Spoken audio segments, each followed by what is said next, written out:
You have entered the Sane Sit Down. I'm Jacob. And I'm Tien. And we talk about Dragon Ball Z here.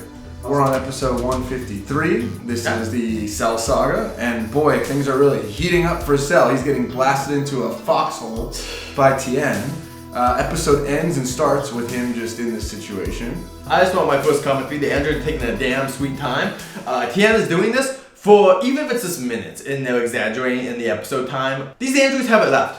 They just have it left. Android 18 beat Vegeta at Super Saiyan, but can't carry 16. Yeah. The logic here is just, it's very basic Dragon Ball. Like, I can fly, I can use infinite energy. I can't pick up this 2-ton man. I just can't do it. I can't fly away with him. And the dub is very much like, what's happening? Yeah. Why is he doing this? He wants you to leave. Yeah. He's like, leave! And they're like, I don't know what he could be telling us. What is he wanting me to do here? I'm gonna stand here like a deer in headlights. I will say there is something almost mythical about this moment, and so they are really leaning into it in a way that, like, again, it's almost a story being told. They can't even show this in live action, like what's happening during this moment. It's more just like the story that was told of like Tien, like I don't know what's it, like Sisyphus like went up the hill over and over again. It's like you can't really visualize that. So this is it's really a comic book panel, and it's just coming to life for 5 minutes. So I appreciate that, but it's not. It looks kind of weird in an anime. I agree. Yeah, and then after this, Tien finally can't blast anymore. He falls down to the ground. He's out of complete energy. He's basically like exhausted himself to the point where he can't even move. To your point, it's interesting that Cell never overpowers Tien. Even when he runs out of energy, it's not like those blasts are getting weaker and weaker. He just eventually waits him out and out of fatigue runs out of energy. Cell was pretty pissed at him, kicks him around a little bit and whatnot. He's about to finish him, and then whoop, who comes in? Goku. Now Goku is no match for Cell right now. First time Goku has confronted an enemy since 19. Yeah. Pretty interesting for him to be on the front lines. Like, he's been behind the scenes for 50 episodes. And once again, he is only Super Saiyan 1. He's a little bit more powerful than that, but he's not where Trunks and Vegeta is about to be. Yeah. So he has no chance. Like, if Cell attacks him and they really do have a battle, Goku cannot stand a chance. And Cell is totally fangirling over him also, by the way.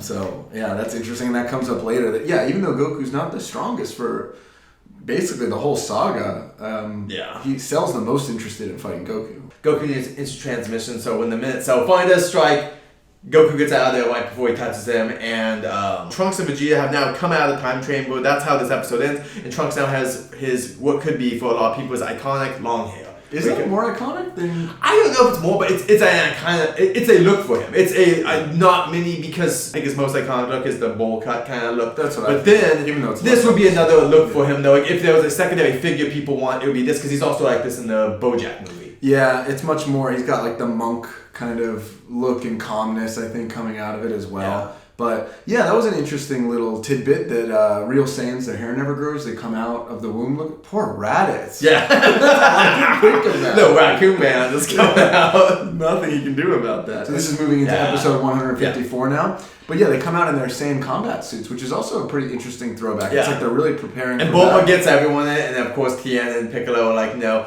It is funny because they would still not wear them now, but there is still this like super hate between Vegeta and certain characters that has been dissipated by the time Super comes around. Mm-hmm. So they go and find Cell, who's destroying islands at the moment. So he starts yelling. He just starts yelling, "You come out, or I'll blast these islands!" Okay! What if they're gone, you idiot? Like, what if they're just gone? He just starts blasting islands, just killing people. No idea if these androids are 50 miles away at this point. Yeah, what if they are there and you destroy them? Yeah. You can't absorb them, you idiot. Like, I don't understand his plan here, honestly. Unless the blast is just to destroy that island. But he's just waiting for something to happen, and it does. And Vegeta and Trunks go to face off with him. And really quick, just so everyone knows, in the background, Goku and Gohan get in the time chamber.